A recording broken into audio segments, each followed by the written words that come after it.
Hello everyone, সবাই কেমন আছো? তো চলো আজকে আবার একটা অ্যানিভার্সারি ফটো ফ্রেম তোমাদের সাথে শেয়ার করব।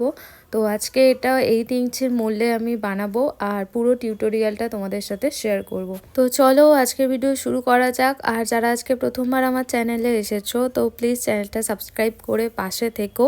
আর ভিডিওটা ভালো লাগলে লাইক, কমেন্ট আর শেয়ার করে দিও। তো চলো ভিডিও শুরু করা যাক। তো প্রথমেই আমি এখানে রেজিনটা নিয়ে নেবো। এটা আমি প্রথম লেয়ারটা বানাবো আর এটা 24 ঘন্টা পরে এর আবার সেকেন্ড লেয়ারটা বানাবো। তো প্রথম লেয়ারটার জন্য আমি এখানে পরিমাণ মতো রেজিনটা নিয়ে নেবো। আর প্রথম লেয়ারটা বানাতে খুব বেশি রেজিন লাগবে না, আর এটা তো পুরো কালার দিয়ে বানাবো। তো এখানে পরিমাণ মতো প্রথমে রেজিনটা নিয়ে নিয়েছি, তারপর এর সাথে নিয়ে নেবো হার্ডনার। আর এই দুটো খুব ভালোভাবে একদম ধীরে ধীরে মিক্স করতে হবে। এটা আমি নিয়েছি 2:1। আর এটা ভালোভাবে মিক্স করে নিয়ে এরপর আমি এতে কালারটা দিয়ে দেবো। আমি এখানে টোটাল 2টো কালার মিকা পাউডার এখানে ইউজ করেছি, যাতে কালারটা খুব সুন্দরভাবে আসে।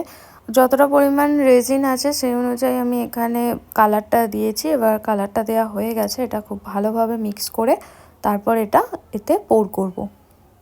একবার শুধু কালারটা দেখো, কালারটা কত সুন্দর এসেছে। আমার তো এই কালারটা বেশ ভালো লেগেছে, তোমাদেরও কেমন লাগলো কমেন্ট করে জানিও। কালারটা খুব ভালোভাবে এখানে আমি মিক্স করে নিয়েছি। এবার রেজিনটা এতে দিয়ে দেবো। রেজিনটা দিয়ে এটা আমি 24 ঘন্টার জন্য এবার রেখে দেবো। 24 ঘন্টা পর দেখো এখানে কালারটা কেমন এসেছে। জাস্ট কালারটা একবার দেখো কতটা সুন্দর লাগছে কালারটা। আর এবার আমি মেন ফিনিশিংটা করব। এখানে ছবিটা প্রথমে ভালোভাবে কাট করে নিয়েছি, এবার বাকি জিনিসগুলো দিয়ে দেবো। প্রথমে আমি দেখছিলাম এটা কোন দিকটা কি দিলে ঠিকঠাক ভালো লাগবে। তারপর সব কিছু ভালোভাবে ঠিক করে নেওয়ার পর আমি এখানে মেন রেজিনটা, একদম ফাইনাল রেজিন আমি এখানে পোর করব। এবার যারা অ্যানিভার্সারি বা ফটো ফ্রেম আমাকে অর্ডার করতে চাও, আমার ইনস্টাগ্রাম বা ফেসবুকে আমাকে মেসেজ করতে পারো। আর না হলে এইখানেও কমেন্ট করতে পারো, আমি ইনস্টা আর ফেসবুকের পেজের লিঙ্কটা দিয়ে দেবো। যারা হয়তো অনেকে খুঁজে পায় না, তো আমি এখানেও কমেন্টে দিয়ে দেবো। আর কাস্টমাইজ অ্যাভেলেবেল আছে, তোমাদের যে কোনো কালার, তোমাদের যে পছন্দ কালার সেটা বলতে পারো। কোনো কিছু প্রিজার্ভ করতে চাইলেও সেটার জন্য কন্ট্যাক্ট করতে পারো। বরমালা যে কোনো কিছু প্রিজার্ভেশনের জন্যও আমার সাথে কন্ট্যাক্ট করতে পারো। তো দেখো এটা হচ্ছে ফাইনাল লুক, 24 ঘন্টা পরের লুক এটা।